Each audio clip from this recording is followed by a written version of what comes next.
Hi, I'm Clint Smith, and a lot of people are, I don't know why, but they're kind of interested in what I do, where I came from, and kind of a history of what's going on. Many of my students have been in what we call my room, but a lot of people call it a man cave or something. I'm not really into that, but this is kind of where I live, this is where I work, this is where I do the stuff that I do. And so I wanted to kind of explain to you a little bit about what's going on.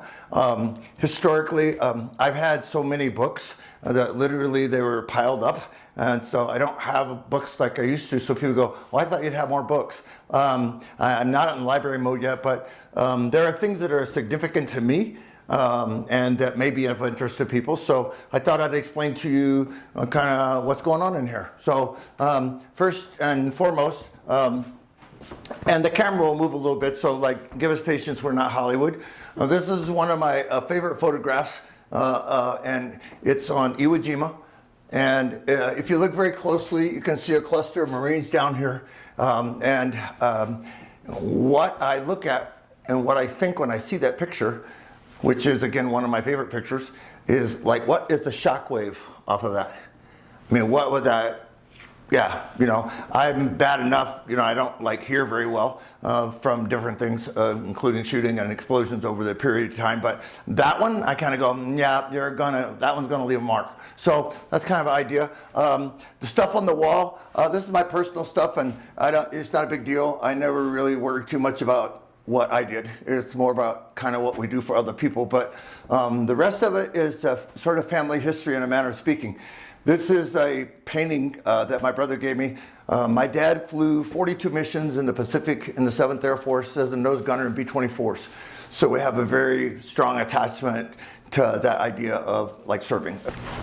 So we have a strong sense of, give you a clue, my dad flew, like I said, 42 missions.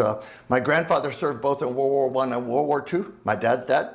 And World War I, he was the infantry and just fortunately got to miss the very end of the war. But in World War II, he enlisted again. He worked at Camp Claiborne in Louisiana and built construction like Seabees. So that was, and then both of his sons, my uncle was in the Navy and my dad was in the Air Force. And so this is his picture. This one, my dad's casket, appropriate to have that. This one's a unique picture because the flag that's in the box flew on the flagstaff at Iwo Jima, and then has the appropriate sand off the beach and all that stuff. And then this is my dad's crew on this side, and his aircraft was Tail and Charlie. And then this one is the guy that I'm named after, Clinton Serby, third guy in on the kneeling thing. He was from Danville, Illinois. He was my dad's best friend. And he was killed on October the 1st, 1944. The aircraft took a direct hit over Iwo Jima, and all 10 of them were killed together. So we remember those people. As long as we remember them, then they're never gone. So these are just things that are important to me. I had students that came, nice guys. I mean, I would have never thought it, but they hooked up with a guy in England. And this guy drew and painted this picture. It's a picture of my dad's aircraft like it would have been when it sat on the runway at Tinian, which of course is where the atomic bomb came off of. The picture above it is an actual picture of my dad's plane in flight. And it was something really weird because it came out as a negative when shall we say, got it. And then we manipulated it around and gave it a real aircraft appearance. So, and then we talked about crews. My dad's friend's crew, the aircraft was called the Sky Scow, and spelled with S's. So I got that. My dad's crew, my dad's stuff. For a young guy, he was 19 years old. He got 2 distinguished flying crosses, and he got 6 air medals. And so I think they were really there doing what they were doing. Book-wise, we'll pan over them because people always want to, what do you read? What do you do? What do you do? And they're just different things that I like myself, okay? The top is basically a lot of World War II and aircraft and stuff like that. This line is a lot of guys, over the years I've done a lot of work with the military, so this is different things, and everybody argues, well that book's not, well, I don't know. They mean something to me. Same thing, middle thing, this is all about like the cap units in Vietnam, the stuff that I did. This is basically reference. Down in here again is like individual stuff like the M1 carbine. I have like stuff on the Smith & Wesson. And then after that, it's just crazy stuff. You kind of go, well, what's all that crap on the top? All that crap on the top is my mom's ashes, my dog's ashes, my cat's ashes. So when we set up shop at the new place, we're going to bury everybody there all in one big thing. So like the Happy Meter. Miss Heidi, you may or may not be able to see them very well, but that's a correct chronological order of Marine Corps emblems, like from a historical perspective. So like I'll get a little light on them. That's everyone. The last one is a friend of mine. Like I told you, I knew guys that were at the Chosin Reservoir. Colonel Kaufman, who was the second lieutenant there, he gave me one of his emblems, which I'm really proud of. The desk and computer, which I can take it or leave it. Okay. I have like stuff that's weird that people kind of go, what the hell? My primary weapon in Vietnam was the M79, so I have this. This is not an M79, this is a flare launcher. At least that's what they call it. So kind of gives you an idea. And then other stuff, that was a sort of a limited edition, but what makes it special to me is the guy on the right is Chuck Mulvaney. He was the actual highest scoring sniper in Vietnam. Pat Rogers, a New York ESU guy and a Marine. And it's funny, everybody in the picture, Mulvaney, okay, Rogers, this is Bill Jeans, him and I are friends from way back in 78, and myself, everybody in the picture was a Marine. A couple of them have passed, but kind of gives you an idea, so what's going on history-wise. Again, I think it's important to remember where you come from. If you know where you came from, then you sometimes can plot a course to go better where you want to be. There's a lot of things in our future. We don't actually know that we're going to wake up tomorrow, but if we have an idea of what's going on. Over here, these are stuff that I've acquired over the years for people that I've worked with. This is from the SEAL teams. They gave me one of Captain Phillips's paddle. That's the guy they rescued, the sniper guys. I've done a lot of stuff with different teams, and you all know that there's NDAs involved in that, so I get different things given to me. This is one of my favorite ones because it has all the SEAL teams and all the stuff, the boat units and the parachute, and it's the big paddle. So, and so no one gets hysterical, okay? This is simply a mock-up of a Russian Claymore. I have a friend that was in South America working and brought it back for me just so I can set it in the window and apparently terrorize people, but however it goes. I'm especially fond of these. These are given to me by the Marine Corps and the guys that in the, shall we say, special ops community and the reconnaissance people. And so paddles are their way of, shall we say, I guess an honorarium where they give you something for your contribution, and bluntly, I never claimed to do very much, but apparently they thought I did enough so I got it, so it works out good. A couple of old guns that are not necessarily out all the time, but they're guns that I have, and it's a good way to do it because they're so tall, and then when you put a bayonet on them, they're really tall. This is where Sweetie the cat lives, okay? She's high and dry from the other guys, and again, people are always interested in what you do and what you have, and I don't understand myself personally, but this again, I don't have a lot, but I like these two. This guy actually is pretty interesting. This bison that is done, he's from Lakeview, Oregon, and pretty well known, and as far as I'm concerned, if you know anything about bison, it's perfect. A tail up means he's getting ready to kick your ass. Okay, tail down, no problem. Tail in a little notch means he's starting to think about killing you. Tail up, he is going to kill you. Okay, so like an idea. Sharps rifle kind of idea. Then just regular stuff that I would have since I've done one thing for 50 years. Ammunition and magazines and stuff, and try to keep it reasonably organized, so to kind of give you an idea. That thing is weird. A lot of people believe, a lot of people don't believe. Doesn't matter to me. All I know is for sure is that when you're under mortar fire, Jesus is under your helmet. So I made that out of piece of Texas hardwood, and then all the lead is from bullets. So I thought it would be pretty good. I slotted it out. The Asian cowboy. So it's one of my favorite paintings. I don't know why Asian, I don't know why cowboy, but in today's world there's so much sort of weird stuff. But it's, again, something that is kind of special to me. I think it's interesting. I like the flat hat. And then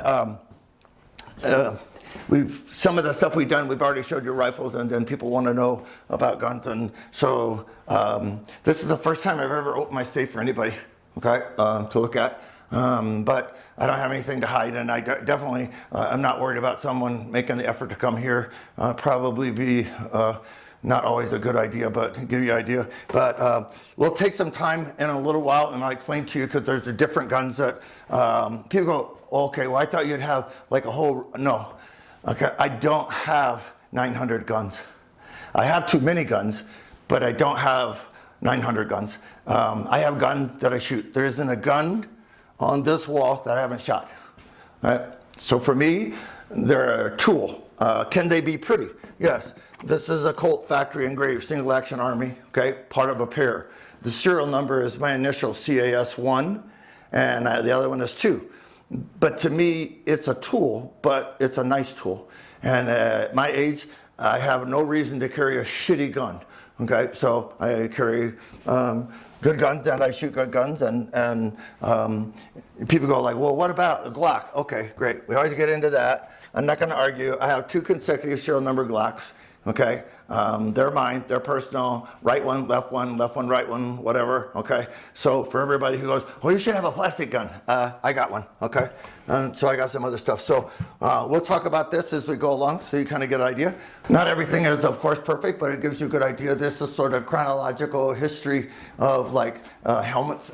They all kind of mean something to me. That Civil War, the Indian War era, and this would have been World War I, and many Marines took the helmets and put Marine Corps emblems on them, even though mostly they wore Army uniforms and used Army gear in World War I, because the Marine Corps, again, was not financially subsidized like they might be in certain cases. This is the one that I found for Heidi. It's a World War II era, and again, you can probably, I would 99% say that it's European, because they didn't mark first aid or medics in the Pacific, because the Japanese specifically singled them out and shot them. Okay, in Europe, it wasn't quite as bad. A lot of times, corpsmen on our side would help people who were wounded on both sides. Okay, so they were marked. This would have been the Pacific theater, so to speak.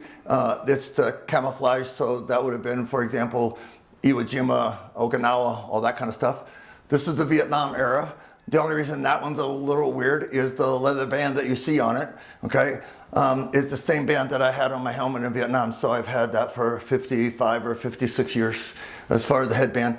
This would have been the next generation, and now there are so many helmets now because of Special Ops and Delta and all the people. I can't even keep track of them anymore. All I know is like probably a bad idea to stand up in a rifle fight, and getting shot in the head by anything with any helmet on is pretty ugly.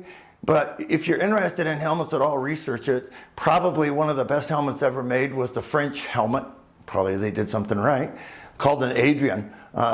They tested it like in recent years, and it still held up against gunfire a lot better than some of the more modern Kevlars and all that kind of stuff. So yeah, sometimes old technology is good as well as new.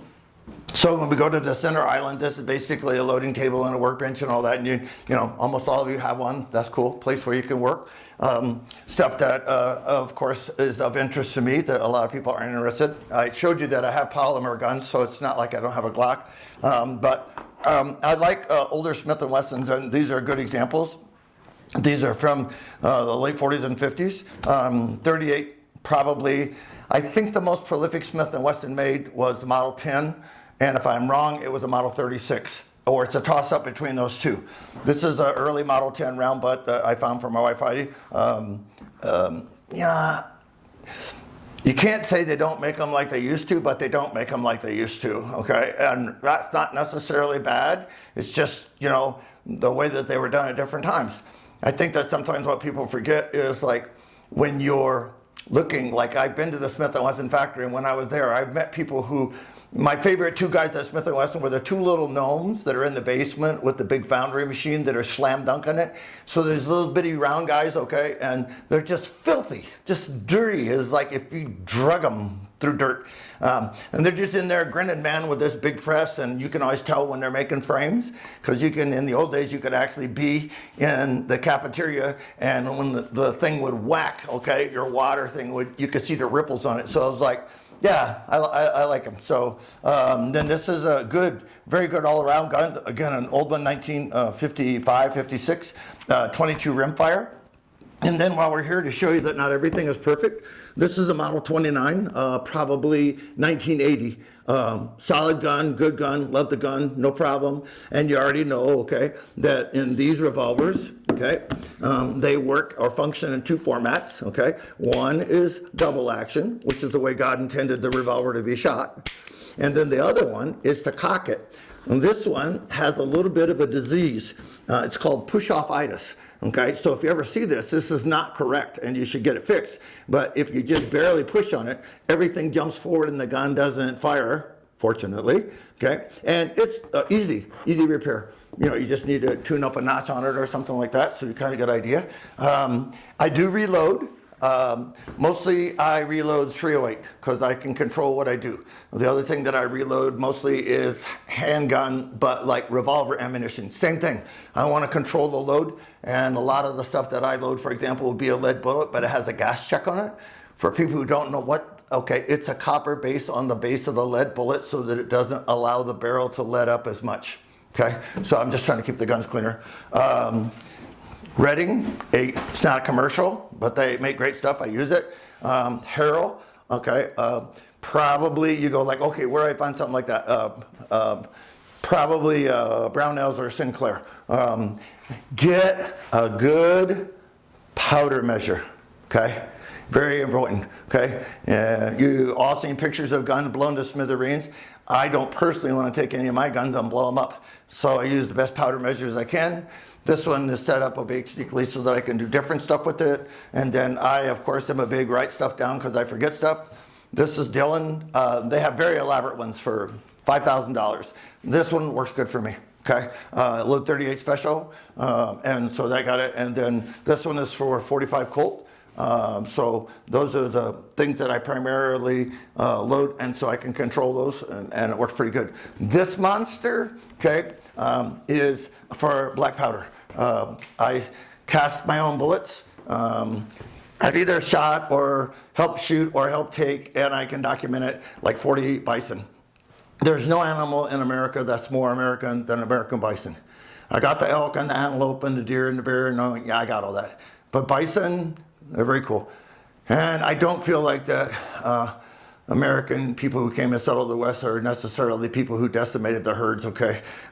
You can check out bovine brucellosis and see when everyone shits themselves in Montana when the bison come out of the park, okay? And the cowboys and their cows get really excited. But bovine brucellosis comes from European oxen, which the settlers brought to America, which infected them, and there was probably other things that killed the herd. And I don't also buy the one where indigenous people, you know, they saved everything, okay? So you run 100 bison off the side of a cliff, okay, to get a couple bison, like, yeah, okay. I don't wanna get in it. It's just like everybody's got their idea. How about this? Why don't we just all work on getting along today? Because what happened 300 years ago, you can't change. It's done, okay? In my world, and you're not gonna like this, but get the fuck over it, okay? So, like, it works. This is black powder, cast my own bullets, load my own stuff. This is what's called, you know, a drop tube, and that allows the powder to stack better, where these will throw. You'll click it, and it'll drop a whole bunch, but that's smokeless powder. Black powder works better if it falls through, and kind of give you an idea. So, that's sort of the room, and what's going on in it, but everything, again, is just like if you walk in your bedroom or your shop, probably everything in there is personal to you and means something to you, okay? And, you know, you have a picture that your grandfather, yeah, all that stuff is cool. This is just where I live, and there's no magic. It's just stuff that you do. This is what I do for a living because I've done one thing for 50 years. So I appreciate your time. Thank you.